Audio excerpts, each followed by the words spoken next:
Assalamualaikum warahmatullahi wabarakatuh. Selamat datang di cerita Mbak Sri, tempat di mana Mbak Sri cerita tentang cerita teman dan tetangga Mbak Sri yang berwarna-warni. Jadi cari tempat ternyaman buat nyimak cerita Mbak Sri kali ini. Sebelum itu Mbak Sri minta tolong like dan subscribe channel Mbak Sri ini, dan jangan lupa nyalakan lonceng notifikasinya. Pagi itu, seperti pagi-pagi lainnya selama 5 tahun terakhir, Aisyah bangun sebelum alarm berbunyi. Cahaya matahari pagi yang lembut menyelinap masuk melalui celah tirai sutra, menerangi debu-debu halus yang menari di udara. Ia memandang suaminya, Bram, yang masih terlelap di sampingnya. Wajahnya tampak damai, seolah tidak ada beban di dunia ini, seolah tidak ada rahasia yang membusuk di antara mereka. Aisyah tahu itu semua adalah ilusi. Ia tahu. Dan mengetahui itu adalah beban terberat yang harus ia pikul setiap hari. 5 tahun. 5 tahun yang panjang, diisi dengan keheningan yang memekakkan telinga. Keheningan yang ia pilih sendiri. Keheningan yang menjadi perisainya, sekaligus penjara jiwanya.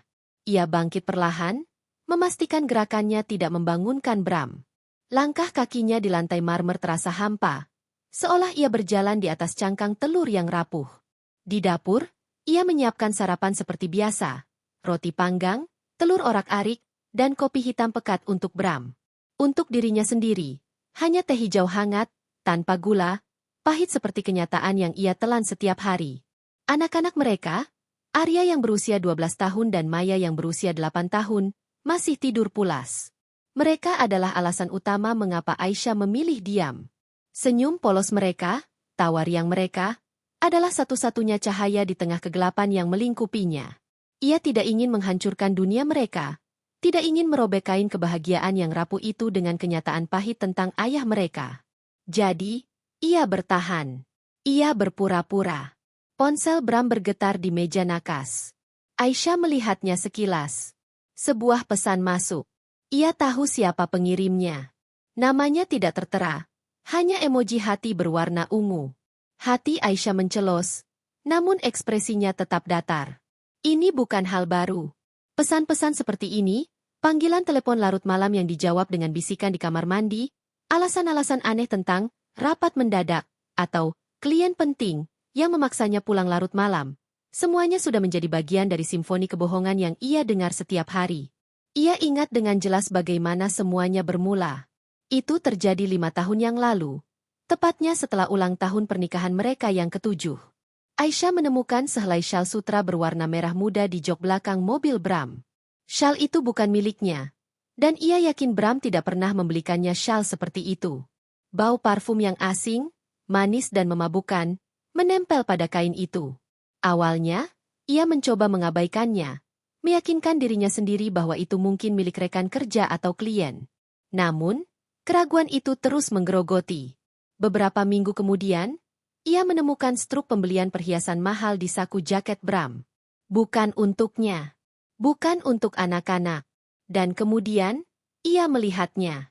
Bram, di sebuah kafe di sudut kota, tertawa lepas dengan seorang wanita berambut panjang, dengan syal sutra merah muda melingkar di lehernya. Dunia Aisyah runtuh saat itu juga.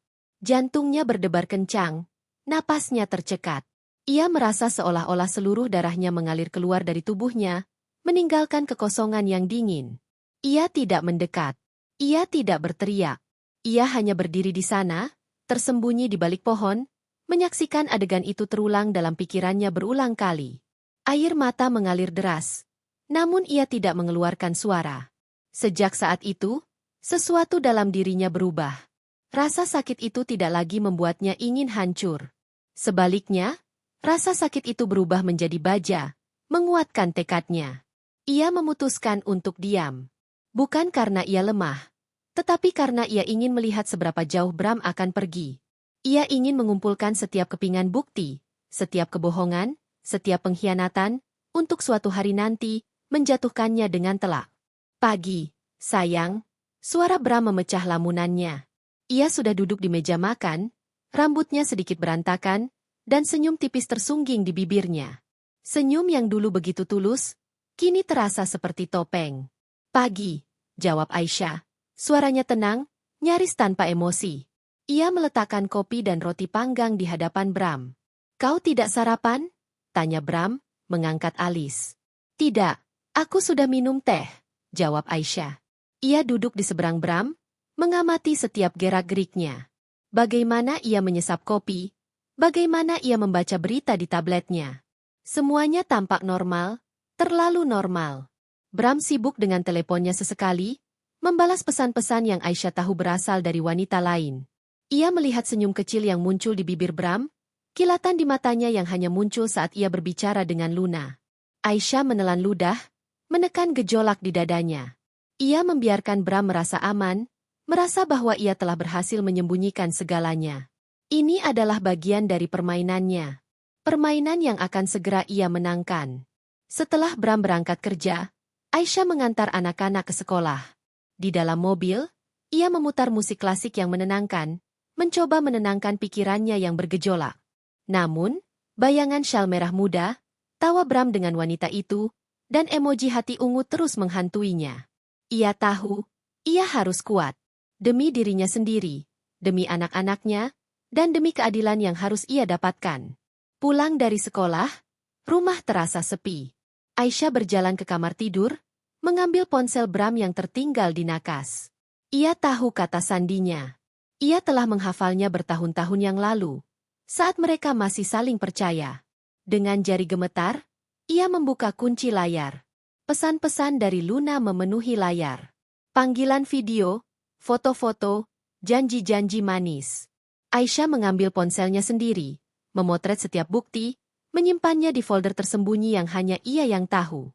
Setiap foto adalah satu bata lagi yang ia susun untuk membangun tembok kehancuran Bram. Ia melihat foto Luna. Wanita itu cantik, dengan rambut panjang terurai dan senyum yang memikat. Aisyah membandingkan dirinya dengan Luna. Ia merasa lelah, dengan lingkaran hitam di bawah mata, dan senyum yang jarang ia tunjukkan lagi. Namun, ia tahu, kecantikan Luna adalah kecantikan yang rapuh, dibangun di atas kebohongan. Kecantikannya sendiri, yang kini tersembunyi di balik topeng ketenangan, adalah kecantikan yang kuat, dibangun di atas ketahanan dan tekad. Sore itu, Aisyah menghabiskan waktu di taman belakang, merawat bunga-bunga mawar yang dulu ia tanam bersama Bram. Setiap kelopak yang mekar mengingatkannya pada janji-janji yang telah layu. Ia memangkas dahan-dahan mati, membersihkan gulma yang tumbuh liar. Tindakan sederhana ini memberinya rasa kendali. Rasa bahwa ia bisa membersihkan kekacauan, tidak hanya di taman, tetapi juga dalam hidupnya. Ia tahu, saatnya akan tiba. Saat di mana ia tidak lagi harus diam. Saat di mana bisikan-bisikan di balik tirai akan berubah menjadi raungan kebenaran yang mengguncang. Keheningan Aisyah bukanlah tanda kelemahan, melainkan strategi. Selama 5 tahun, ia telah menjadi pengamat yang cermat, seorang ahli dalam membaca tanda-tanda, dan seorang perencana yang teliti. Setelah keputusan bulat untuk tidak lagi menjadi korban pasif, ia mulai merajut jaringnya. Ini bukan tentang ledakan emosi atau konfrontasi yang dramatis. Ini tentang presisi, kesabaran, dan perhitungan yang dingin. Langkah pertama Aisyah adalah memahami lanskap finansial Bram. Ia tahu bahwa uang adalah inti dari banyak kekuasaan, dan jika ia ingin menjatuhkan Bram, ia harus memahami di mana letak kelemahannya. Secara diam-diam, ia mulai mengumpulkan semua dokumen keuangan yang bisa ia temukan. Laporan bank, slip gaji, tagihan kartu kredit, dan dokumen investasi. Ia melakukannya dengan sangat hati-hati. Seringkali saat Bram sedang tidur pulas atau tidak ada di rumah. Setiap malam, setelah anak-anak tidur, ia akan menyelinap ke ruang kerja Bram, membuka laci-laci yang terkunci, dan memotret dokumen-dokumen penting dengan ponselnya. Ia menyimpan semua foto itu di sebuah cloud storage terenkripsi yang hanya ia yang tahu kata sandinya. Yang mengejutkan, ia menemukan bahwa sebagian besar aset, termasuk rumah yang mereka tinggali, sebenarnya terdaftar atas namanya. Ini adalah keberuntungan yang tak terduga. Dulu, saat mereka membeli rumah ini, Bram bersikeras agar rumah itu atas nama Aisyah, mengatakan itu adalah hadiah dan bukti cintanya. Aisyah saat itu merasa tersentuh, tidak menyadari bahwa di kemudian hari, hadiah itu akan menjadi senjata paling mematikan di tangannya. Ia juga menemukan bahwa Bram memiliki beberapa utang tersembunyi dan investasi yang meragukan, yang bisa menjadi titik lemah lain dalam rencananya. Setelah mengumpulkan cukup informasi awal, Aisyah tahu ia membutuhkan bantuan profesional. Ia mencari pengacara keluarga yang paling direkomendasikan di kota. Namun dengan sangat hati-hati. Ia tidak ingin ada jejak yang bisa mengarah pada kecurigaan Bram. Ia menggunakan nama samaran saat membuat janji temu awal dan memilih kantor pengacara yang jauh dari lingkungan rumah atau kantor Bram. Pertemuan pertamanya dengan pengacara, Ibu Ratna, adalah titik balik. Ibu Ratna adalah seorang wanita paruh-baya dengan mata tajam dan aura ketenangan yang menular. Aisyah menceritakan kisahnya dengan detail, tanpa emosi, seolah ia sedang menceritakan kisah orang lain. Ia menunjukkan semua bukti yang telah ia kumpulkan. Pesan teks, foto, laporan keuangan. Ibu Ratna mendengarkan dengan seksama. Sesekali mengangguk dan mencatat. Anda sangat teliti, Nyonya Aisyah, kata Ibu Ratna setelah Aisyah selesai berbicara. Ini adalah fondasi yang sangat kuat untuk kasus Anda. Banyak klien saya datang dengan tangan kosong dan emosi yang meluap-luap. Anda berbeda. Aisyah hanya tersenyum tipis. Saya belajar dari pengalaman, Bu Ratna.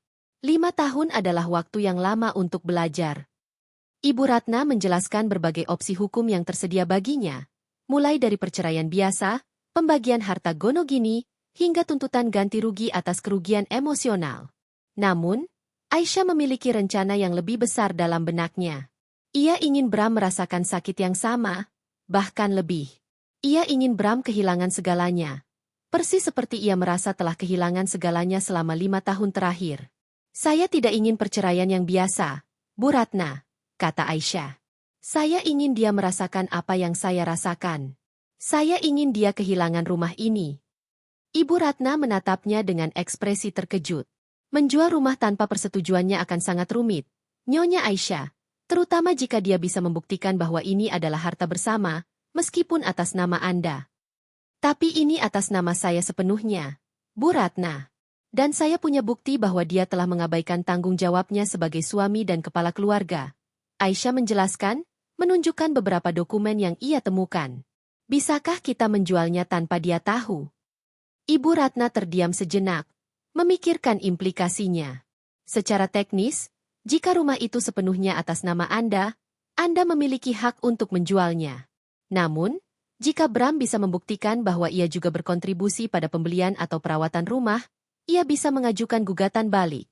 Ini akan menjadi pertarungan yang sulit dan berisiko. Saya siap mengambil risiko itu, kata Aisyah, matanya berkilat. Saya sudah terlalu lama hidup dalam ketakutan. Sekarang, giliran dia yang takut. Mereka mulai menyusun strategi. Ibu Ratna menyarankan Aisyah untuk terus mengumpulkan bukti perselingkuhan Bram, terutama yang menunjukkan bahwa Bram telah menghabiskan uang untuk Luna atau mengabaikan kebutuhan keluarga demi selingkuhannya.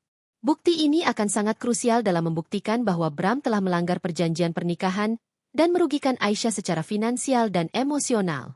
Aisyah pulang dengan perasaan campur aduk. Ada ketakutan, tetapi juga semangat yang membara. Ia tahu jalan di depannya tidak akan mudah, tetapi ia tidak akan menyerah. Ia mulai melacak setiap pengeluaran Bram. Setiap kali ia pulang terlambat, setiap kali ia berbohong.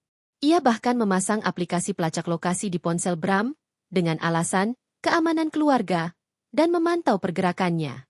Ia menemukan bahwa Bram sering mengunjungi sebuah apartemen mewah di pusat kota, yang ia yakini adalah tempat Luna tinggal.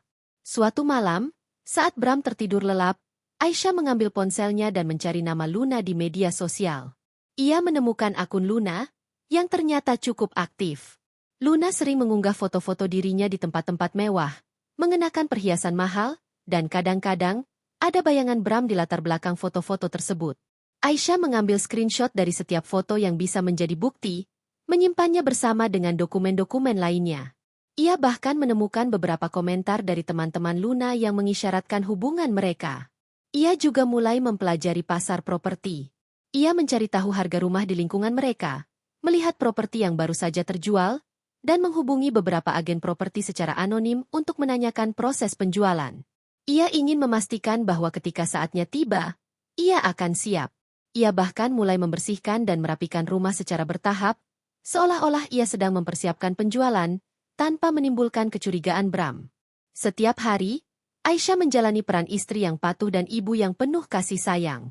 Ia tersenyum, tertawa, dan berbicara tentang hal-hal sepele dengan Bram, seolah tidak ada yang salah. Namun, di balik senyum itu, otaknya bekerja tanpa henti, merencanakan setiap langkah, mengantisipasi setiap kemungkinan. Ia tahu bahwa kesabaran adalah kunci. Jaring yang ia rajut harus sempurna, tak bercela, agar ketika saatnya tiba, Bram dan Luna akan terperangkap tanpa jalan keluar. Malam-malamnya diisi dengan riset, perencanaan, dan kadang-kadang, air mata yang ia biarkan mengalir dalam keheningan. Ia membayangkan momen ketika ia akan mengungkapkan segalanya, ketika Bram dan Luna akan panik tak berkutik. Bayangan itu memberinya kekuatan, memberinya dorongan untuk terus maju. Ia tidak lagi merasa seperti korban. Ia adalah seorang pejuang, seorang ahli strategi, dan ia akan memenangkan perang ini. Ia tahu bahwa Bram dan Luna semakin berani. Ia bisa merasakan kehadiran Luna semakin dekat, seperti bayangan yang mengintai di sudut-sudut rumahnya. Tapi itu tidak membuatnya takut. Sebaliknya, itu hanya mempercepat detak jam di dalam hatinya, menghitung mundur waktu menuju ledakan yang tak terhindarkan. Waktu terus berjalan, dan dengan setiap hari yang berlalu, Bram dan Luna semakin berani, semakin ceroboh. Aisyah mengamati, mencatat, dan menyimpan setiap detail, setiap pelanggaran, setiap bisikan penghinaan yang kini mulai berubah menjadi teriakan yang tak terucapkan. Kehadiran Luna, yang dulunya hanya berupa bayangan samar di balik ponsel Bram atau aroma parfum yang tertinggal di kemejanya, kini mulai menampakkan diri dengan lebih jelas, lebih lancang. Ponsel Aisyah, yang selama ini menjadi saksi bisu pengkhianatan Bram, kini mulai menerima pesan-pesan aneh. Awalnya, itu hanya pesan tanpa nomor pengirim, berisi tautan ke artikel tentang bagaimana menghadapi pasangan yang tidak setia, atau tanda-tanda pernikahan yang retak. Aisyah tahu itu Luna. Wanita itu tidak hanya ingin merebut suaminya, tetapi juga ingin menghancurkan mentalnya, membuatnya merasa gila. Aisyah tidak membalas. Ia hanya mengambil tangkapan layar, menambahkan bukti baru ke dalam folder rahasianya. Setiap pesan adalah satu tetes racun lagi yang ia kumpulkan untuk membalikkan keadaan. Kemudian, Luna mulai menelepon. Bukan ke ponsel Bram, tetapi langsung ke nomor rumah mereka. Aisyah seringkali mengangkatnya, dan yang ia dengar hanyalah keheningan di ujung sana, atau kadang-kadang, suara napas yang berat, seolah Luna sedang mengawasinya. Ada kalanya, Aisyah mendengar suara tawa Luna yang melengking, disusul bisikan yang tidak jelas, sebelum telepon ditutup. Aisyah tidak pernah bereaksi.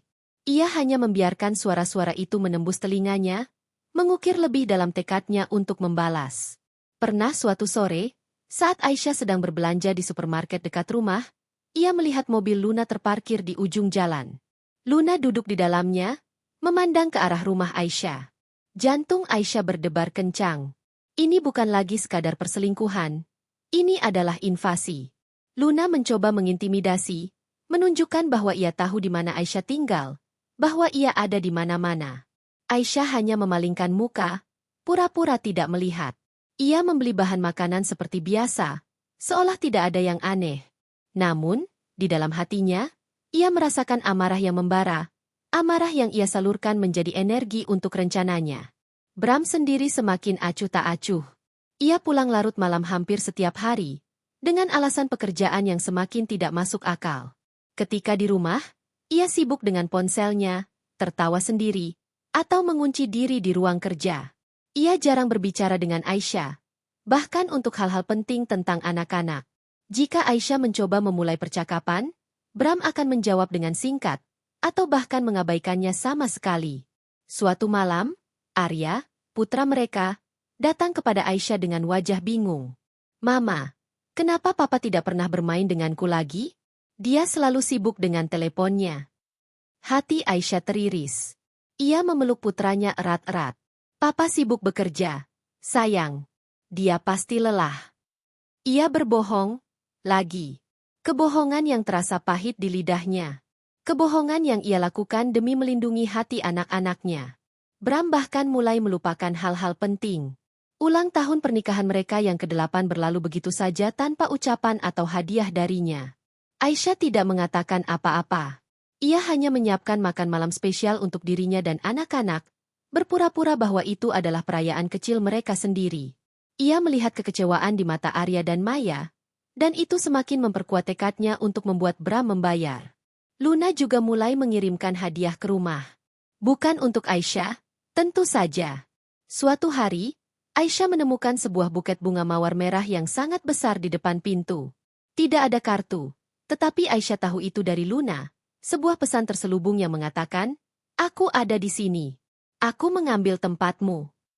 Aisyah mengambil bunga itu, membuangnya ke tempat sampah tanpa ragu. Ia tidak akan membiarkan Luna menodai rumahnya dengan hadiah-hadiah palsu. Pernah ada kejadian yang membuat Aisyah hampir kehilangan kendali. Ia sedang membersihkan kamar tidur mereka dan menemukan sebuah kemeja Bram yang baru dicuci. Ia menciumnya, dan bau parfum Luna yang manis dan memabukkan itu begitu kuat, seolah Luna baru saja memakainya. Aisyah merasa mual. Ia mencengkeram kemeja itu erat-erat, ingin merobeknya menjadi serpihan. Namun, ia menahan diri.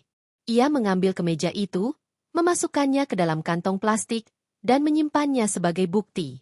Bau itu, bau pengkhianatan, akan menjadi bagian dari senjatanya. Bram bahkan mulai secara terang-terangan membela Luna di depan Aisyah. Suatu kali, Aisyah mencoba mengeluh tentang Bram yang sering pulang larut malam dan tidak membantu mengurus anak-anak. Bram hanya mendengus. "Kau terlalu banyak menuntut, Aisyah. Aku bekerja keras untuk keluarga ini. Kau tidak tahu betapa sulitnya hidup di luar sana." "Oh, benarkah?" Aisyah menjawab dengan nada dingin. "Atau kau terlalu sibuk bersenang-senang dengan orang lain?" Bram terdiam sejenak, wajahnya mengeras. "Jangan bicara omong kosong, Aisyah. Aku tidak punya waktu untuk drama kekanak-kanakanmu." Aisyah hanya menatapnya, matanya tanpa emosi. Ia tahu ia telah memancingnya, dan reaksi Bram adalah konfirmasi yang ia butuhkan.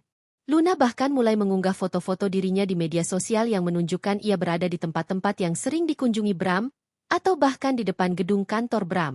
Ini adalah provokasi terang-terangan. Aisyah melihatnya, dan ia merasakan darahnya mendidih. Namun, ia tidak membiarkan emosinya menguasai dirinya. Ia hanya mengumpulkan lebih banyak bukti. Setiap foto adalah satu paku lagi di peti mati hubungan mereka.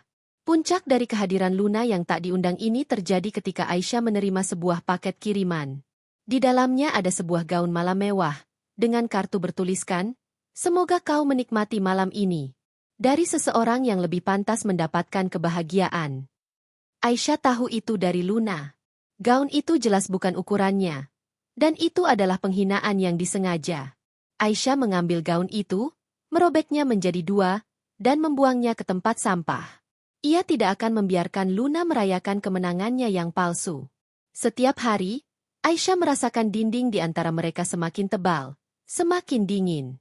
Bram semakin menjauh, dan Luna semakin mendekat, mencoba mengambil alih setiap inci ruang dalam hidup Aisyah. Namun, setiap langkah yang mereka ambil, setiap penghinaan yang mereka lontarkan, hanya memperkuat tekad Aisyah. Ia tidak akan menyerah. Ia tidak akan membiarkan mereka menang. Ia akan menunggu, merajut jaringnya dengan lebih erat, sampai saatnya tiba untuk menjatuhkan mereka.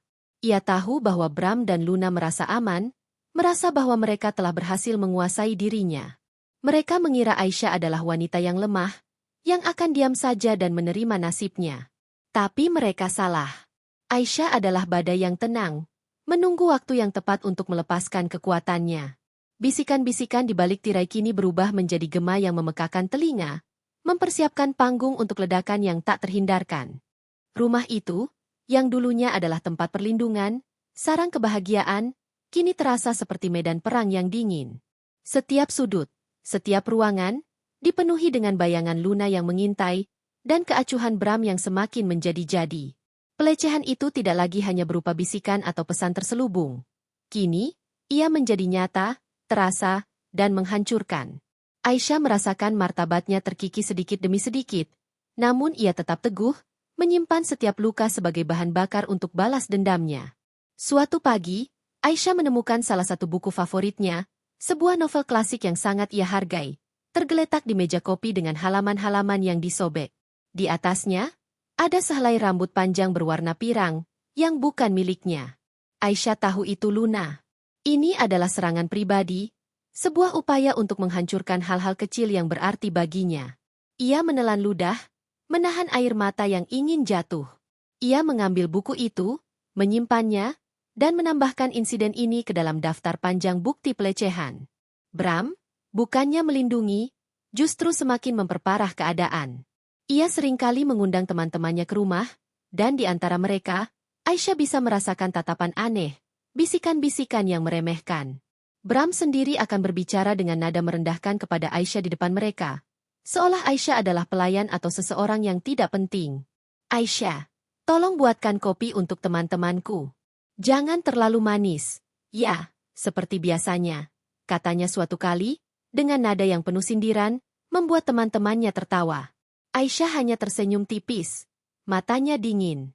Ia melakukan apa yang diminta, tetapi setiap gerakan adalah bagian dari pertunjukan yang akan segera ia akhiri. Luna bahkan mulai secara terang-terangan menelepon Bram saat ia sedang berada di rumah, bahkan saat anak-anak ada. Suara Luna yang manja dan tawa genitnya seringkali terdengar jelas dari ponsel Bram.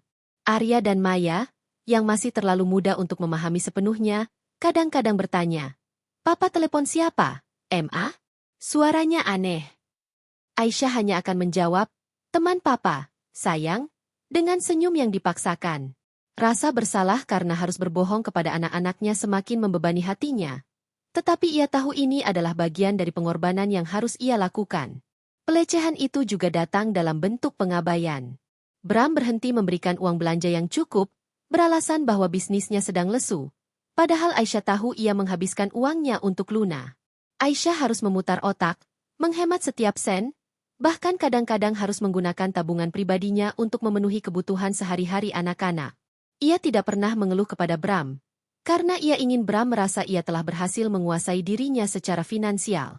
Suatu hari, saat Aisyah sedang sakit parah dengan demam tinggi, Bram tidak menunjukkan sedikit pun kepedulian.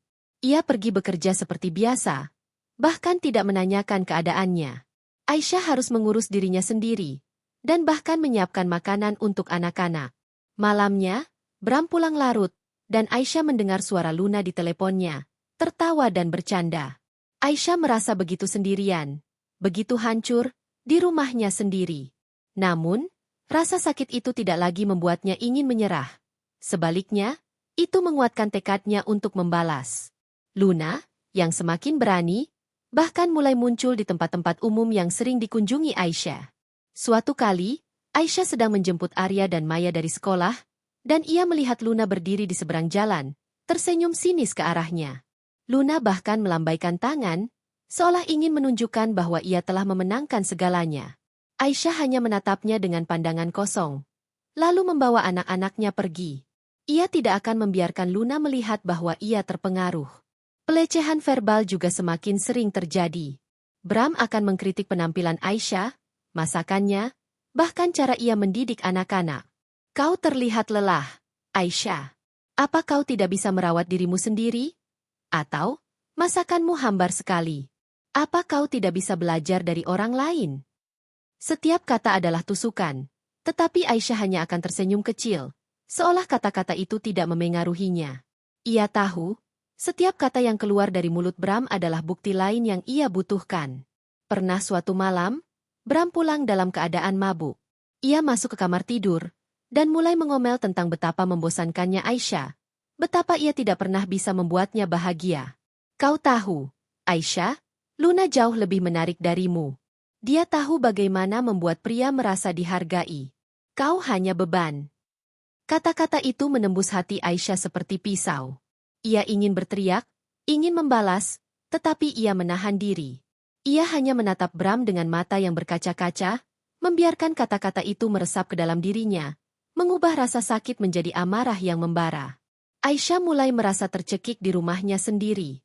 Dinding-dinding itu terasa semakin sempit, dan udara terasa semakin berat.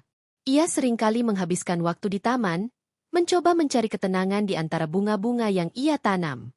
Namun, bahkan di sana, ia bisa merasakan bayangan Luna, bisikan-bisikan Bram yang merendahkan. Ia tahu bahwa Bram dan Luna sedang menguji batas kesabarannya, mencoba membuatnya menyerah. Mereka ingin melihatnya hancur, menangis, memohon. Tapi Aisyah tidak akan memberikan kepuasan itu kepada mereka. Ia akan tetap berdiri tegak, dengan senyum palsu di wajahnya, sampai saatnya tiba untuk menjatuhkan mereka. Setiap malam, setelah anak-anak tidur, Aisyah akan membuka laptopnya, meninjau kembali semua bukti yang telah ia kumpulkan. Foto-foto, pesan teks, catatan pengeluaran, rekaman panggilan telepon. Semuanya tersusun rapi, menunggu waktu yang tepat untuk digunakan. Ia juga terus berkomunikasi dengan Ibu Ratna, pengacaranya, membahas setiap detail, setiap kemungkinan. Ibu Ratna kagum dengan ketelitian dan ketenangan Aisyah. "Nyonya Aisyah, saya belum pernah melihat klien sekuat Anda," kata Ibu Ratna suatu kali. "Anda memiliki tekad yang luar biasa." "Saya hanya ingin keadilan, Bu Ratna," jawab Aisyah, suaranya tenang. "Saya ingin mereka merasakan apa yang saya rasakan. Dan saya tidak akan berhenti sampai itu terjadi." Aisyah tahu, saatnya semakin dekat. Pelecehan yang ia alami di rumahnya sendiri, di tempat yang seharusnya menjadi surga, justru menjadi katalisator. Itu adalah api yang membakar sisa-sisa keraguan dalam dirinya, mengubahnya menjadi baja yang tak tergoyahkan. Ia adalah wanita yang telah dihina, direndahkan, dan diinjak-injak, tetapi ia tidak hancur. Ia bangkit, lebih kuat dari sebelumnya, siap untuk menunjukkan kepada Bram dan Luna bahwa keheningan seorang wanita yang terluka adalah senjata yang paling mematikan. Udara di rumah terasa tebal, berat dengan ketegangan yang tak terlihat. Aisyah bisa merasakannya, seperti awan badai yang perlahan berkumpul di atas kepala. Ia tahu, momen puncaknya sudah dekat. Bram, dengan kebodohan dan keangkuhannya, telah memutuskan untuk mengadakan pesta ulang tahunnya yang ke-40 di rumah mereka. Sebuah perayaan besar, dengan puluhan tamu, termasuk rekan kerja, teman-teman lama, dan tentu saja, Luna. Ini adalah kesempatan sempurna bagi Bram untuk memamerkan kebahagiaan barunya, dan bagi Luna untuk mengklaim wilayahnya secara terang-terangan. Aisyah dipaksa untuk ikut serta dalam persiapan.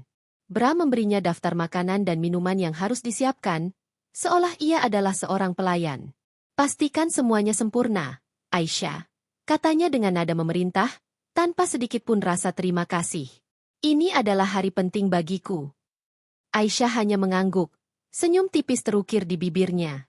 Dalam hati, ia mencatat setiap detail, setiap permintaan yang tidak masuk akal, setiap kata yang merendahkan. Hari H tiba. Rumah itu dipenuhi dengan tawa, musik, dan obrolan riuh. Aisyah bergerak di antara para tamu, tersenyum, menyapa, dan memastikan semuanya berjalan lancar. Ia mengenakan gaun sederhana namun elegan, kontras dengan gaun malam merah menyala yang dikenakan Luna. Luna datang bersama Bram, lengannya melingkar mesra di lengan suaminya, seolah mereka adalah pasangan yang sah. Aisyah melihat tatapan-tatapan penasaran dari beberapa tamu, bisikan-bisikan yang ia tahu tentang dirinya dan Luna. Namun, ia tetap tenang, seolah semua itu tidak memengaruhinya. Momen yang paling menyakitkan datang saat Bram memberikan pidato. Ia berdiri di tengah ruang tamu, dikelilingi oleh teman-teman dan kerabat, dengan Luna berdiri di sampingnya, tersenyum bangga. Bram berbicara tentang perjalanan hidupnya, tentang kesuksesan yang ia raih, dan tentang orang-orang yang selalu mendukungnya.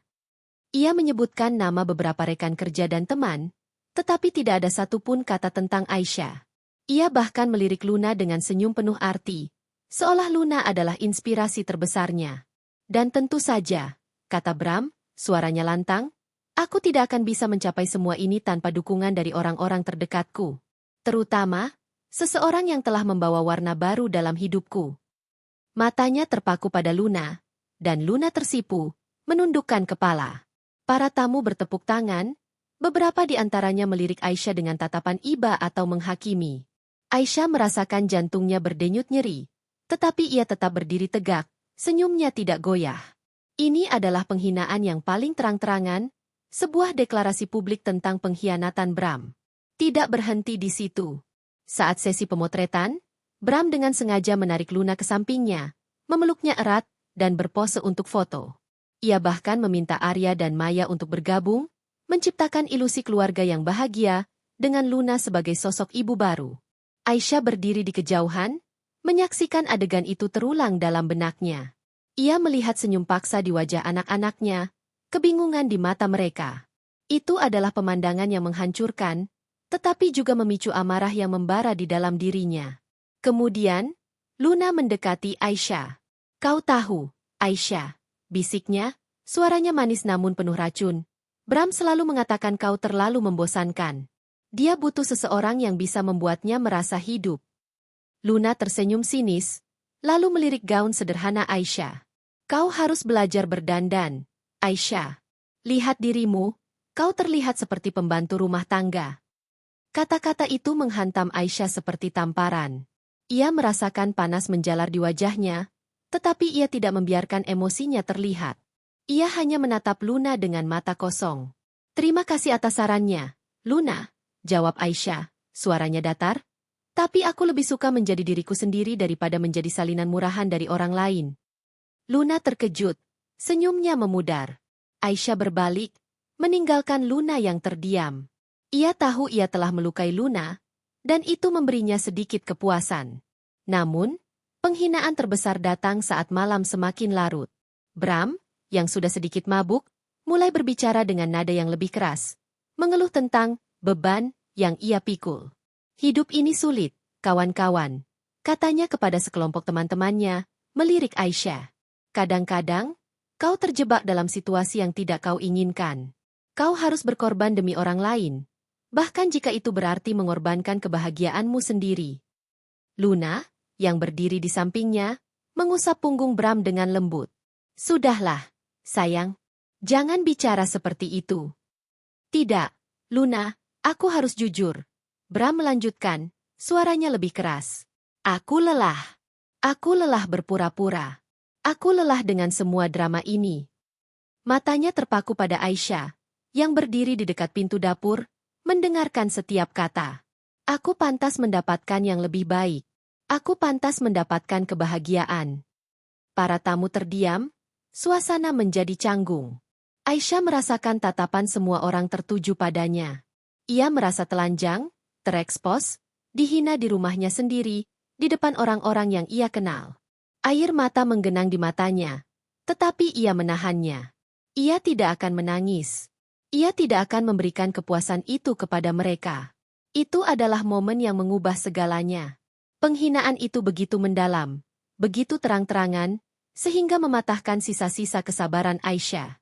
5 tahun keheningan, 5 tahun pengorbanan, 5 tahun kepura-puraan, semuanya meledak menjadi satu titik api yang membakar.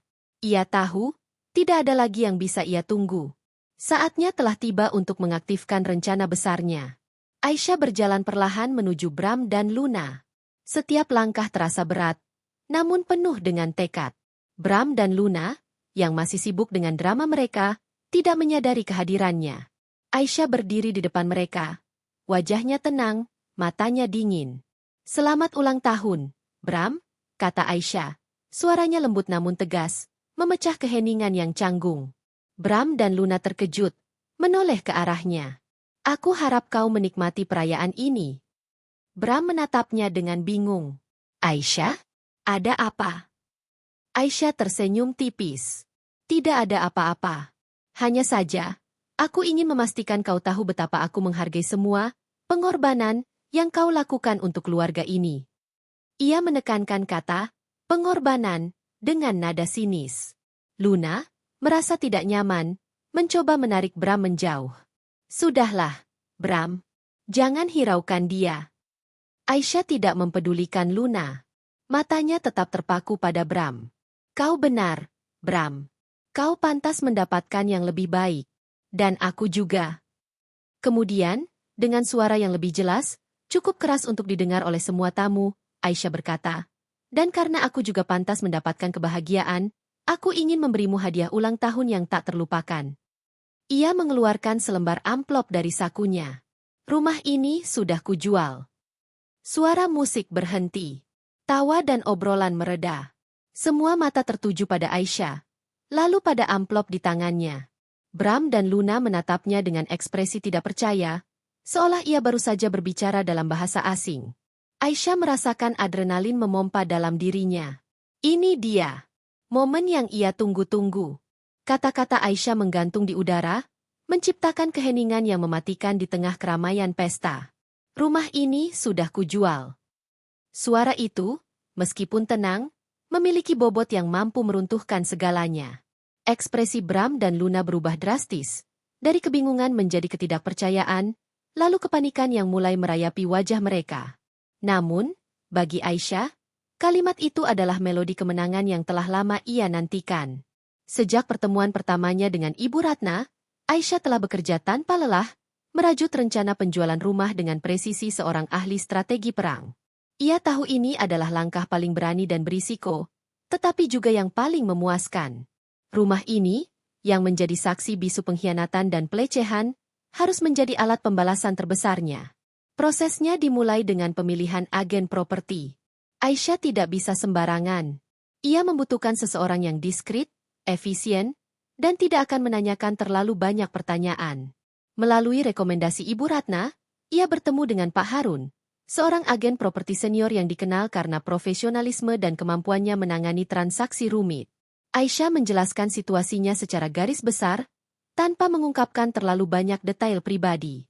Ia hanya mengatakan bahwa ia ingin menjual rumah itu secepat mungkin, tanpa sepengetahuan suaminya yang sedang dalam perjalanan bisnis panjang. Pak Harun, dengan pengalaman bertahun-tahun, tampaknya mengerti tanpa perlu banyak penjelasan. Nyonya Aisyah, saya memahami keinginan Anda untuk menjaga privasi transaksi ini, kata Pak Harun dengan nada tenang. Saya akan memastikan semua proses berjalan lancar dan diskret. Langkah selanjutnya adalah penilaian properti. Aisyah mengatur agar Pak Harun datang saat Bram tidak ada di rumah. Biasanya saat Bram, rapat, atau perjalanan bisnis dengan Luna. Aisyah akan membersihkan rumah dengan teliti, memastikan setiap sudut terlihat sempurna. Ia bahkan memindahkan beberapa barang pribadi Bram ke gudang, agar tidak menimbulkan pertanyaan. Pak Harun datang dengan timnya, melakukan inspeksi, dan memberikan perkiraan harga yang realistis. Aisyah menyetujui harga tersebut, meskipun ia tahu ia bisa mendapatkan lebih. Baginya, kecepatan dan dampak adalah yang terpenting, bukan keuntungan finansial maksimal.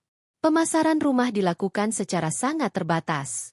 Pak Harun hanya menghubungi beberapa klien potensial yang ia kenal secara pribadi, yang mencari properti di area tersebut dan bersedia melakukan transaksi cepat. Tidak ada papan, dijual, di depan rumah. Tidak ada iklan di media massa. Semua komunikasi dilakukan melalui email terenkripsi atau panggilan telepon terjadwal yang hanya diketahui Aisyah. Mencari pembeli yang tepat adalah tantangan. Aisyah membutuhkan seseorang yang tidak akan terlalu banyak bertanya, yang tertarik pada properti itu sendiri, dan yang memiliki dana tunai untuk mempercepat proses.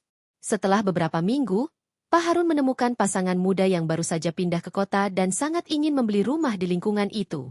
Mereka menyukai desain rumah dan lokasinya yang strategis. Aisyah mengatur pertemuan dengan mereka, lagi-lagi saat Bram tidak ada. Ia berpura-pura bahwa Bram sedang bekerja di luar kota. Negosiasi berjalan lancar. Pasangan muda itu, keluarga Wijaya, sangat antusias. Mereka mengajukan tawaran yang sedikit di bawah harga yang diminta, tetapi Aisyah menerimanya tanpa ragu. Ia ingin transaksi ini selesai secepat mungkin. Semua dokumen legal disiapkan oleh Ibu Ratna, yang memastikan setiap detail hukum melindungi Aisyah dan meminimalkan risiko gugatan dari Bram di kemudian hari. Bagian paling rumit adalah tanda tangan Bram.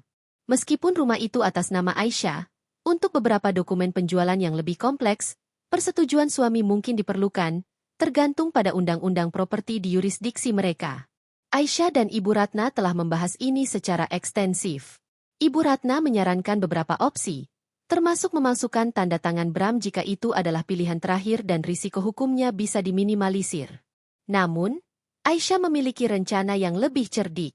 Ia ingat Bram pernah memberinya kuasa penuh atas beberapa aset dan keputusannya saat Bram pergi untuk perjalanan bisnis yang sangat panjang beberapa tahun lalu.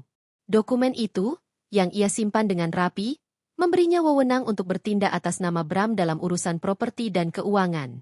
Bram memberikannya saat ia masih percaya penuh pada Aisyah, tidak menyadari bahwa suatu hari, kepercayaan itu akan menjadi bumerang. Aisyah juga memiliki beberapa dokumen lain yang menunjukkan bahwa Bram telah mengabaikan kewajiban finansialnya terhadap rumah, seperti tagihan perbaikan yang Aisyah bayar sendiri, atau pajak properti yang ia urus tanpa campur tangan Bram. Bukti-bukti ini akan memperkuat klaimnya bahwa ia adalah pihak yang paling bertanggung jawab atas properti tersebut. Dengan kuasa itu, Aisyah bisa menandatangani sebagian besar dokumen tanpa perlu memalsukan apapun. Untuk dokumen yang benar-benar memerlukan tanda tangan langsung Bram, Ibu Ratna menyarankan agar Aisyah mencari notaris yang bersedia melakukan kunjungan ke rumah, dengan alasan Bram terlalu sibuk untuk datang ke kantor. Aisyah memilih notaris yang tidak terlalu mengenal Bram, dan pada hari yang ditentukan, ia menyiapkan suasana seolah Bram baru saja pulang dari perjalanan. Ia bahkan meminta Bram untuk menandatangani beberapa dokumen penting terkait investasi baru yang ia katakan sedang ia urus, menyelipkan dokumen penjualan di antara tumpukan kertas lainnya. Bram, yang tidak teliti dan terlalu percaya diri, menandatanganinya tanpa membaca. Transfer dana adalah langkah terakhir. Aisyah meminta agar dana penjualan ditransfer ke rekening bank pribadi yang baru ia buka, terpisah dari rekening bersama mereka. Ia juga memastikan bahwa ia memiliki cukup uang tunai di tangan untuk biaya hidup awal setelah ia meninggalkan rumah itu. Ia telah menyiapkan segalanya dengan matang, termasuk tempat tinggal sementara untuk dirinya dan anak-anak, sebuah apartemen kecil yang ia sewa secara diam-diam. Pada hari pesta ulang tahun Bram, semua dokumen penjualan telah ditandatangani dan diselesaikan. Dana telah masuk ke rekening Aisyah. Secara hukum, rumah itu bukan lagi milik mereka. Aisyah telah memegang kunci kemenangan di tangannya, siap untuk menjatuhkan bom yang telah ia persiapkan selama 5 tahun.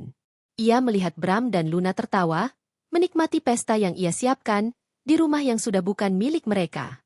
Senyum tipis terukir di bibir Aisyah. Mereka tidak tahu. Mereka tidak tahu bahwa setiap tawa mereka adalah langkah menuju kehancuran mereka sendiri. Setiap detik yang berlalu adalah hitungan mundur menuju kejutan terbesar dalam hidup mereka. Aisyah telah merajut jaringnya dengan sempurna, dan kini, saatnya telah tiba untuk menariknya. Pesta ulang tahun Bram yang ke-40 adalah sebuah ironi yang kejam, sebuah perayaan palsu di atas fondasi kebohongan yang rapuh. Bram, dengan kemeja sutra mahal dan senyum angkuh, bergerak di antara para tamu, menerima ucapan selamat dan pujian. Luna, mengenakan gaun merah menyala yang mencolok, tak henti-hentinya menempel di sisinya, tertawa genit pada setiap lelucon Bram, seolah merekalah pasangan paling bahagia di dunia. Aisyah mengamati mereka dari sudut dapur, senyum tipis terukir di bibirnya, sebuah senyum yang hanya ia sendiri yang tahu artinya. Bram telah merencanakan pesta ini dengan sangat detail, seolah ini adalah penobatan dirinya sebagai raja. Ia menyewa catering mewah, DJ, dan bahkan seorang fotografer profesional untuk mengabadikan setiap momen kebahagiaan palsunya. Ia ingin semua orang melihat betapa sukses dan bahagianya. Ia, terutama setelah 5 tahun perselingkuhan yang ia kira berhasil ia sembunyikan. Baginya, ini adalah panggung untuk memamerkan Luna sebagai kekasih barunya, tanpa perlu mengucapkan kata-kata.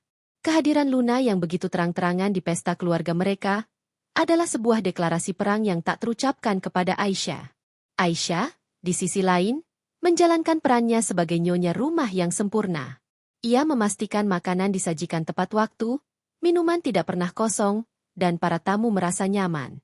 Ia berbicara dengan ramah kepada setiap orang, menjawab pertanyaan tentang Bram dengan senyum yang dipaksakan. Beberapa teman lama yang mengenal Aisyah sejak sebelum menikah, atau bahkan sejak mereka masih berpacaran, menatapnya dengan tatapan iba.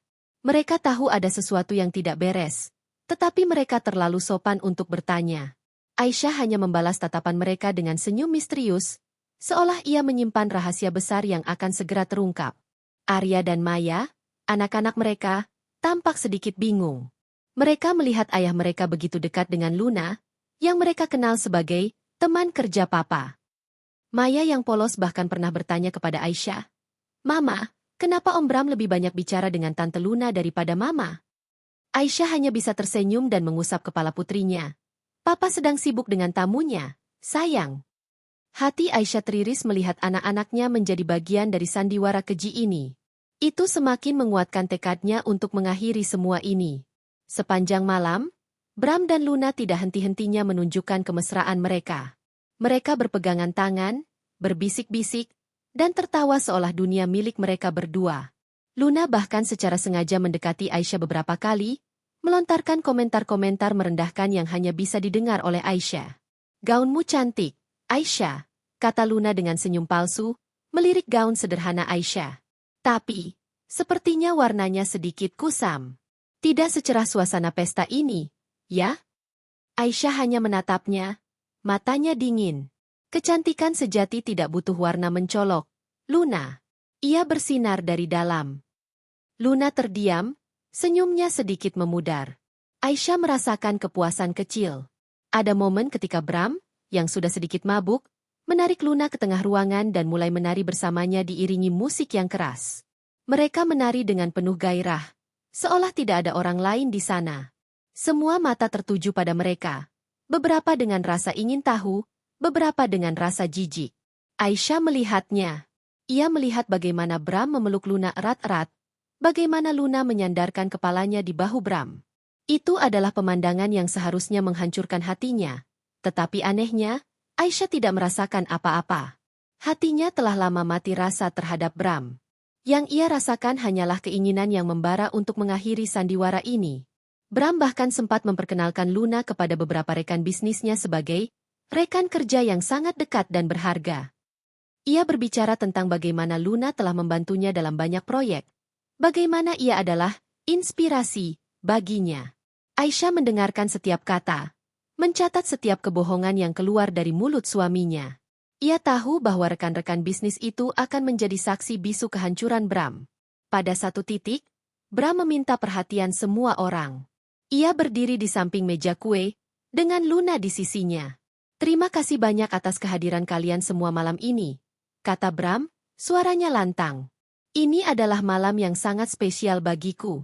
Aku merasa sangat beruntung memiliki kalian semua dalam hidupku." Ia melirik Luna dengan senyum penuh arti.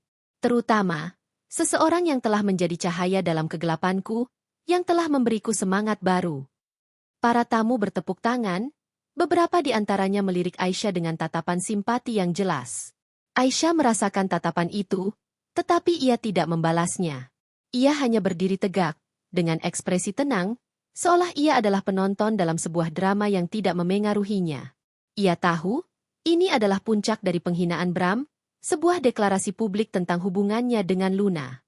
Luna tersenyum bangga, memeluk lengan Bram lebih erat. Ia tampak menikmati setiap momen perhatian yang ia dapatkan. Ia merasa telah menang, telah berhasil merebut Bram dari Aisyah. Ia tidak tahu bahwa ia sedang merayakan kehancurannya sendiri. Bram kemudian memotong kue ulang tahun. Ia mengambil sepotong pertama dan menyuapkannya kepada Luna, bukan kepada Aisyah. Ini adalah pukulan terakhir. Sebuah tindakan yang secara terang-terangan mengabaikan Aisyah sebagai istrinya. Aisyah melihatnya, dan ia merasakan sesuatu dalam dirinya mengeras. Ini sudah cukup. Ia tidak akan membiarkan mereka melangkah lebih jauh. Ia berjalan perlahan menuju Bram dan Luna, melewati kerumunan tamu yang sibuk dengan obrolan mereka. Setiap langkahnya terasa seperti gema di keheningan yang ia rasakan di dalam dirinya. Ia melihat Bram dan Luna tertawa, saling menyuapi kue, seolah mereka adalah pasangan yang baru menikah. Aisyah berdiri beberapa langkah di belakang mereka, menarik napas dalam-dalam. Ia merasakan adrenalin memompa dalam dirinya, tetapi ia tetap tenang. Ini adalah momennya. Momen yang telah ia persiapkan selama 5 tahun. "Selamat ulang tahun, Bram," kata Aisyah. Suaranya lembut namun tegas, cukup keras untuk didengar oleh Bram dan Luna, dan juga beberapa tamu di sekitar mereka. Bram dan Luna terkejut, menoleh ke arahnya. Senyum di wajah mereka memudar. Mereka tidak menyangka Aisyah akan muncul dan berbicara di tengah momen kebahagiaan mereka. "Aisyah? Ada apa?" tanya Bram, alisnya berkerut. Aisyah tersenyum tipis, senyum yang tidak mencapai matanya. "Tidak ada apa-apa, Bram. Hanya saja, aku ingin memastikan kau tahu betapa aku menghargai semua pengorbanan yang kau lakukan untuk keluarga ini." Ia menekankan kata pengorbanan dengan nada sinis yang hanya bisa dimengerti oleh Bram.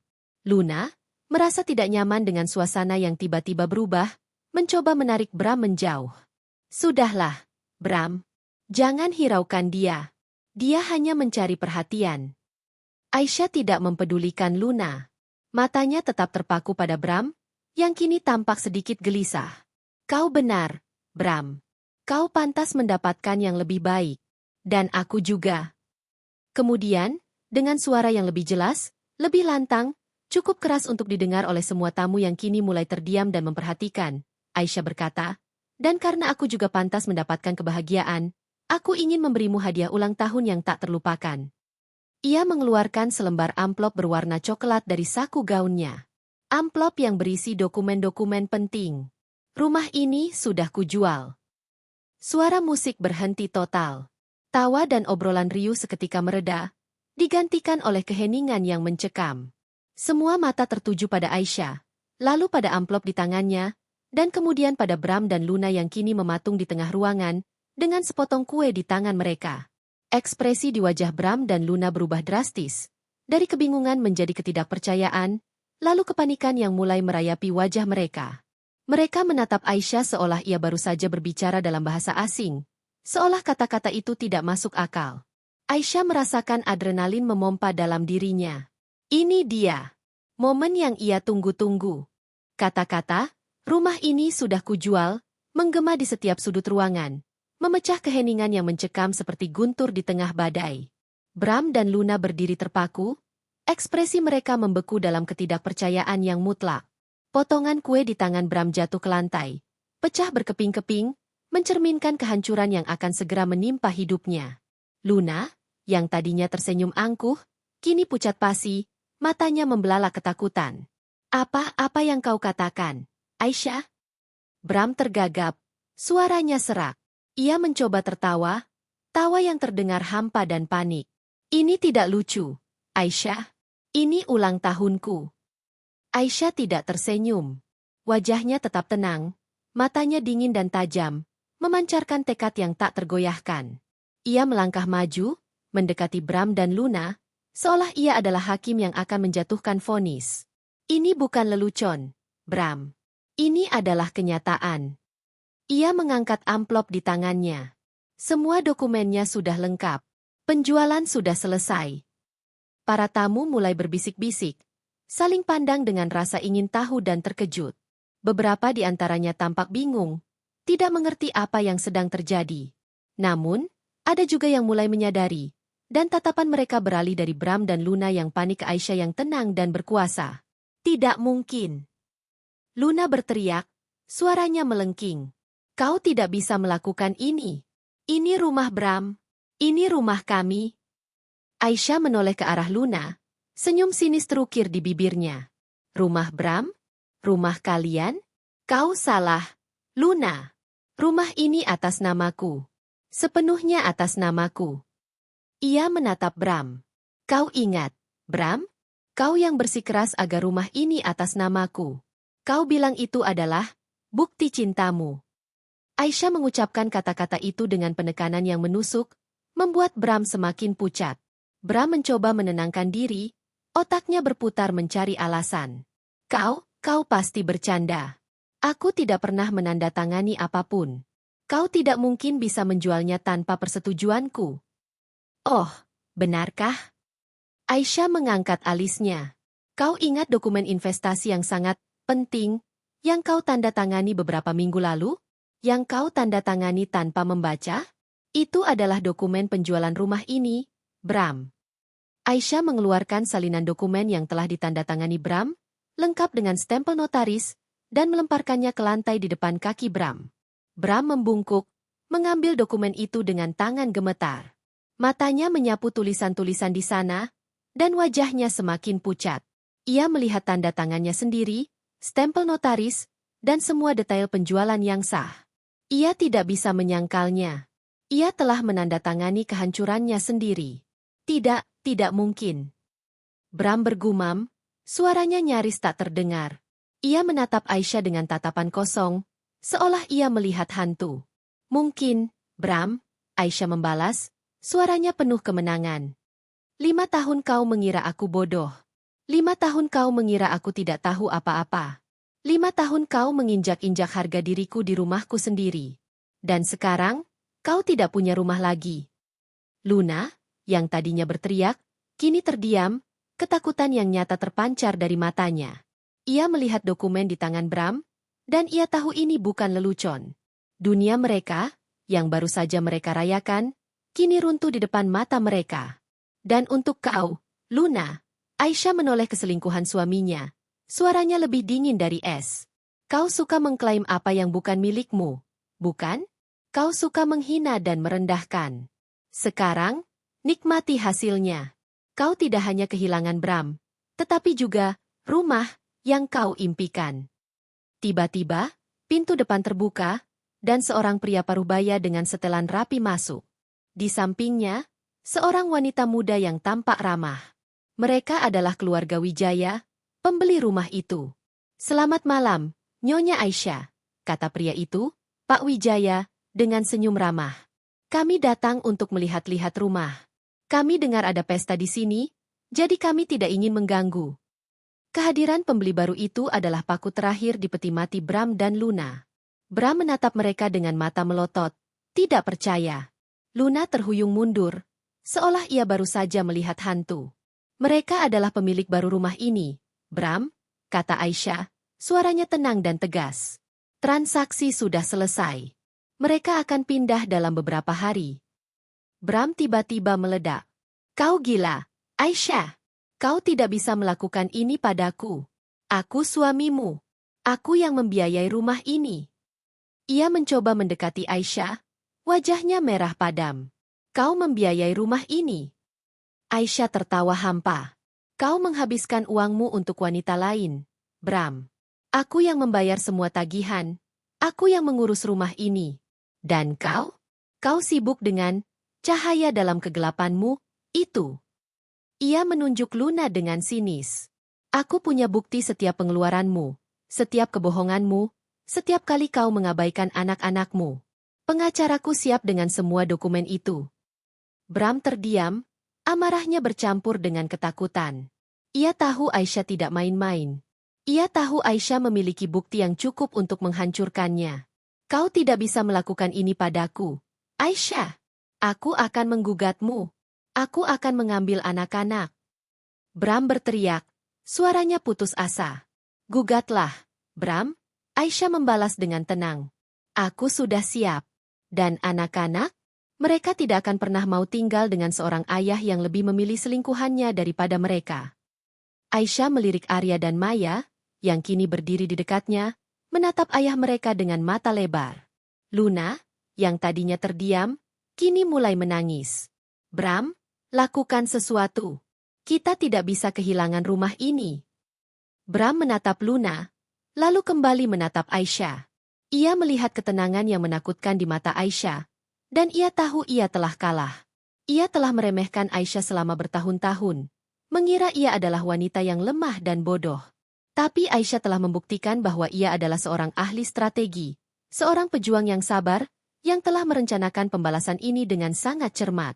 Beberapa tamu mulai beranjak pergi, merasa tidak nyaman dengan drama yang terjadi. Beberapa lainnya tetap tinggal, ingin melihat akhir dari pertunjukan ini. Aisyah tidak peduli.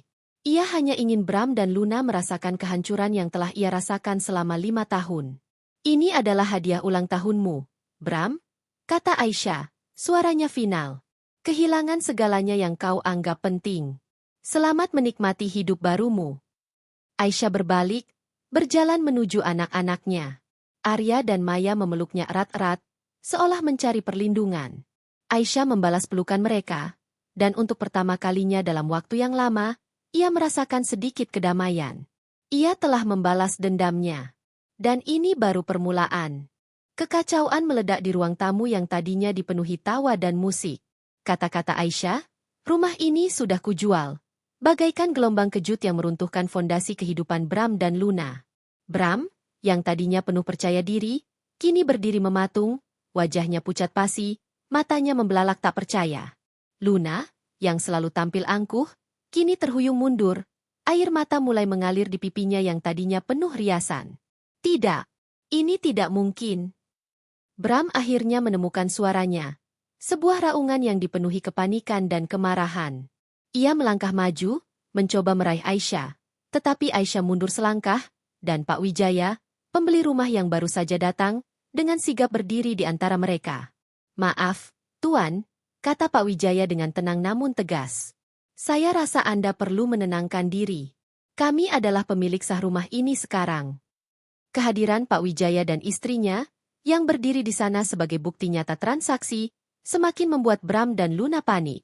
Bram menatap mereka dengan tatapan kosong, seolah ia baru menyadari betapa parahnya situasi ini. Luna, yang tadinya mencoba menarik perhatian Bram, kini hanya bisa terisak, menyadari bahwa rumah impian yang ia kira akan ia dapatkan telah lenyap dalam sekejap. Kau menjebakku. Bram menuduh Aisyah, jarinya menunjuk. Kau merencanakan ini semua. Aisyah tersenyum dingin. Tentu saja, Bram. 5 tahun adalah waktu yang cukup lama untuk merencanakan sesuatu yang sempurna. Ia menoleh ke arah para tamu yang masih tersisa, yang kini menyaksikan drama ini dengan mata lebar. Kalian ingin tahu mengapa aku melakukan ini? Mengapa aku memilih diam selama 5 tahun? Ia menarik napas dalam-dalam, suaranya kini lebih lantang dan jelas, memenuhi ruangan. Selama 5 tahun, pria ini, suamiku, Bram, telah berselingkuh dengan wanita ini, Luna. Ia menunjuk Luna, yang kini menundukkan kepala, malu. 5 tahun aku menyaksikan pengkhianatan mereka, pelecehan mereka, penghinaan mereka di rumahku sendiri. Aku melihatnya menghabiskan uang untuk kekasihnya, sementara anak-anaknya diabaikan. Aku melihatnya merendahkanku di depan kalian, di depan anak-anakku. Bram mencoba membantah. Itu tidak benar. Kau berbohong. Berbohong? Aisyah mengangkat alisnya. Kau ingin bukti? Aku punya bukti setiap pesan teks mesra yang kau kirimkan, setiap panggilan telepon larut malam, setiap struk pembelian hadiah mahal untuk Luna, setiap foto kalian berdua di tempat-tempat yang seharusnya menjadi tempat kita bersama. Aisyah mengeluarkan ponselnya, membuka folder tersembunyi, dan menampilkan beberapa tangkapan layar di layar ponselnya. Ia memutarnya agar beberapa tamu terdekat bisa melihat. Para tamu mulai berbisik-bisik, tatapan mereka beralih dari Bram yang kini gemetar ketakutan, ke Luna yang menangis terseduh-seduh, lalu kembali ke Aisyah yang berdiri tegak, memancarkan aura kekuatan. Beberapa di antara mereka tampak terkejut, sementara yang lain mengangguk, seolah mereka sudah menduga hal ini. Aku bahkan punya bukti bahwa kau menandatangani dokumen penjualan rumah ini. Bram, Aisyah melanjutkan, suaranya tanpa emosi.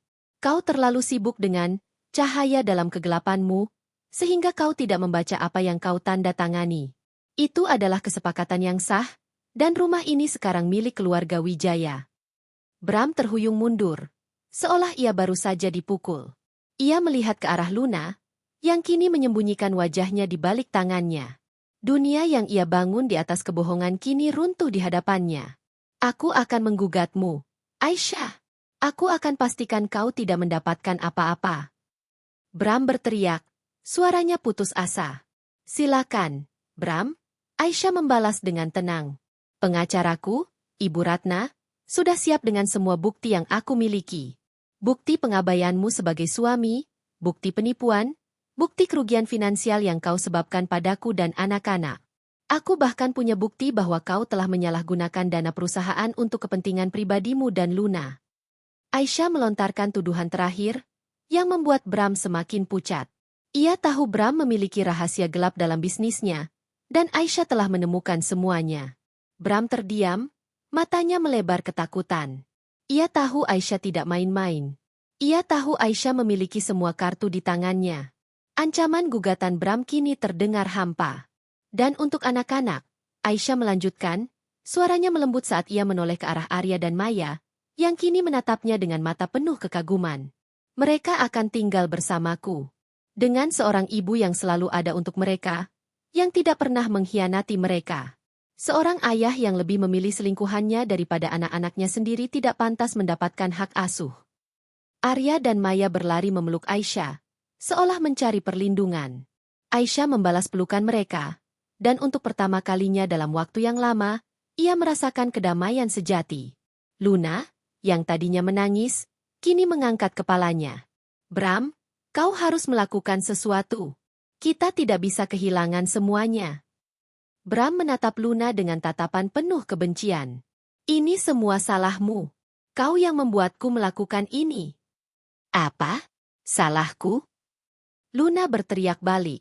Kau yang mendekatiku. Kau yang berjanji akan menceraikan istrimu. Pertengkaran antara Bram dan Luna meledak di tengah ruangan, disaksikan oleh para tamu yang terkejut. Mereka saling menyalahkan, saling menuduh, menunjukkan betapa rapuhnya hubungan mereka yang dibangun di atas kebohongan. Aisyah hanya mengamati, tanpa emosi. Ia telah memprediksi reaksi ini. Maafkan kami atas ketidaknyamanan ini, Tuan dan Nyonya Wijaya, kata Aisyah kepada pembeli rumah. Saya rasa Anda bisa mulai mengurus properti ini sekarang. Pak Wijaya mengangguk. Tidak masalah, Nyonya Aisyah. Kami akan segera menghubungi notaris untuk proses serah terima kunci. Aisyah kemudian menoleh ke arah Bram dan Luna, yang masih bertengkar. Kalian punya waktu 24 jam untuk mengosongkan rumah ini. Setelah itu, keluarga Wijaya akan mengambil alih. Bram dan Luna terdiam, menatap Aisyah dengan tatapan tidak percaya. 24 jam? Kau gila! Bram berteriak. Itu adalah bagian dari perjanjian penjualan. Bram, Aisyah membalas dengan tenang. Kau yang menandatanganinya. Aisyah kemudian memimpin Arya dan Maya keluar dari rumah itu, meninggalkan Bram dan Luna yang panik dan bertengkar di tengah reruntuhan pesta ulang tahun yang hancur. Ia tidak menoleh ke belakang. Ia telah menyelesaikan misinya. Konsekuensi dari perbuatan Bram dan Luna akan segera mereka rasakan. Meninggalkan rumah itu terasa seperti melepaskan beban bertonton dari pundaknya. Udara pagi yang dingin menyentuh kulit Aisyah. Namun ia merasakan kehangatan yang aneh, kehangatan kebebasan. Arya dan Maya berjalan di sampingnya. Tangan kecil mereka menggenggam erat tangannya. Mereka tidak banyak bicara, hanya sesekali melirik ke belakang, ke arah rumah yang kini terasa asing. Aisyah tahu, ini adalah awal yang baru bagi mereka. Apartemen kecil yang telah Aisyah sewa secara diam-diam adalah tempat yang sederhana, tetapi terasa seperti surga. Tidak ada bayangan pengkhianatan di sana, tidak ada bisikan penghinaan. Hanya ada kedamaian dan janji untuk masa depan yang lebih baik. Aisyah telah membawa beberapa barang penting, termasuk pakaian anak-anak, buku-buku, dan beberapa foto keluarga yang masih menyimpan kenangan indah sebelum badai datang. Beberapa hari setelah kejadian di pesta ulang tahun Bram, berita tentang penjualan rumah dan perselingkuhan Bram menyebar dengan cepat. Bram, yang dulunya dihormati di lingkaran sosial dan bisnisnya, kini menjadi bahan gunjingan. Rekan-rekan bisnisnya mulai menjauh, beberapa proyeknya dibatalkan, dan reputasinya hancur. Luna, yang dulunya merasa bangga dengan kemenangannya, kini juga menghadapi konsekuensi sosial. Teman-temannya menjauh, dan ia menjadi paria di lingkungan sosial mereka. Ibu Ratna, pengacara Aisyah, bekerja dengan cepat. Dengan semua bukti yang telah Aisyah kumpulkan, kasus perceraian berjalan lancar. Bram tidak bisa membantah. Ia tidak punya pilihan selain menyetujui tuntutan Aisyah, termasuk hak asuh penuh atas anak-anak dan pembagian aset yang adil, yang sebagian besar kini berada di tangan Aisyah berkat penjualan rumah. Bram bahkan harus menghadapi penyelidikan atas penyalahgunaan dana perusahaan, yang berpotensi membawanya ke penjara. Aisyah tidak merayakan kehancuran Bram dengan gegap gempita. Ia hanya merasakan kelegaan yang mendalam. Ia telah mendapatkan keadilan yang ia cari. Ia telah menunjukkan kepada Bram dan Luna bahwa keheningan seorang wanita yang terluka adalah senjata yang paling mematikan. Minggu-minggu berikutnya diisi dengan penyesuaian. Arya dan Maya awalnya sedikit bingung dan sedih dengan perubahan ini, tetapi Aisyah menjelaskan kepada mereka dengan lembut bahwa ini adalah yang terbaik untuk semua orang. Ia menghabiskan lebih banyak waktu dengan mereka, bermain, membaca buku, dan mendengarkan cerita mereka. Perlahan, senyum polos mereka kembali, dan tawar yang mereka mengisi apartemen kecil itu. Aisyah mulai mencari pekerjaan baru. Dengan pengalamannya dalam manajemen dan ketelitiannya dalam mengurus keuangan rumah tangga, ia menemukan posisi yang cocok di sebuah perusahaan kecil yang menghargai kejujuran dan integritas. Ia bekerja keras, dan ia menikmati setiap momennya. Ini bukan hanya tentang uang, ini tentang membangun kembali hidupnya, tentang menemukan kembali jati dirinya. Ia juga mulai berinvestasi dalam dirinya sendiri. Ia kembali menekuni hobinya yang sempat terbengkalai, seperti melukis dan berkebun. Ia bergabung dengan klub buku, bertemu teman-teman baru, dan mulai menjelajahi dunia lagi. Ia tidak lagi hidup dalam bayangan orang lain. Ia adalah Aisyah, wanita yang kuat, mandiri, dan berani. Suatu sore, saat Aisyah sedang duduk di balkon apartemennya, menyeruput teh hijau hangat, ia melihat matahari terbenam, mewarnai langit dengan nuansa oranye dan ungu yang indah. Ia memikirkan kembali perjalanan panjang yang telah ia lalui. Dari seorang istri yang terluka dan memilih diam, menjadi seorang wanita yang bangkit dan memperjuangkan keadilan. Ia tidak menyesali keputusannya untuk diam selama 5 tahun. Keheningan itu telah memberinya waktu untuk merencanakan, untuk mengumpulkan kekuatan, dan untuk memastikan bahwa ketika saatnya tiba, ia akan menjatuhkan Bram dengan telak. Itu adalah strategi yang dingin, tetapi efektif. Bram dan Luna? Aisyah mendengar kabar bahwa mereka hidup dalam kesulitan. Bram kehilangan pekerjaannya, aset-asetnya disita, dan ia harus menghadapi tuntutan hukum yang berat. Luna meninggalkannya, mencari cahaya baru yang bisa memberinya kemewahan. Mereka berdua terperangkap dalam konsekuensi dari perbuatan mereka sendiri, hidup dalam kehancuran yang telah mereka ciptakan. Aisyah tidak lagi merasakan amarah atau kebencian terhadap mereka. Ia hanya merasakan kedamaian. Ia telah memaafkan mereka, bukan demi mereka, tetapi demi dirinya sendiri. Ia telah melepaskan beban masa lalu, dan kini ia bebas untuk terbang. Malam itu, Arya dan Maya datang memeluknya. "Mama, kami sayang Mama," kata Maya, menyandarkan kepalanya di bahu Aisyah. "Mama juga sayang kalian," jawab Aisyah, mencium kening mereka. Ia memeluk anak-anaknya erat-erat, menatap langit malam yang bertabur bintang. Ini adalah fajar baru bagi Aisyah. Sebuah kehidupan yang dibangun di atas kejujuran, integritas, dan cinta sejati. Ia telah menemukan kembali kekuatannya, dan ia tahu bahwa tidak ada badai yang bisa menggoyahkannya lagi. Ia adalah bukti bahwa bahkan dari kehancuran yang paling dalam, seorang wanita bisa bangkit, lebih kuat, lebih bijaksana, dan lebih bersinar dari sebelumnya.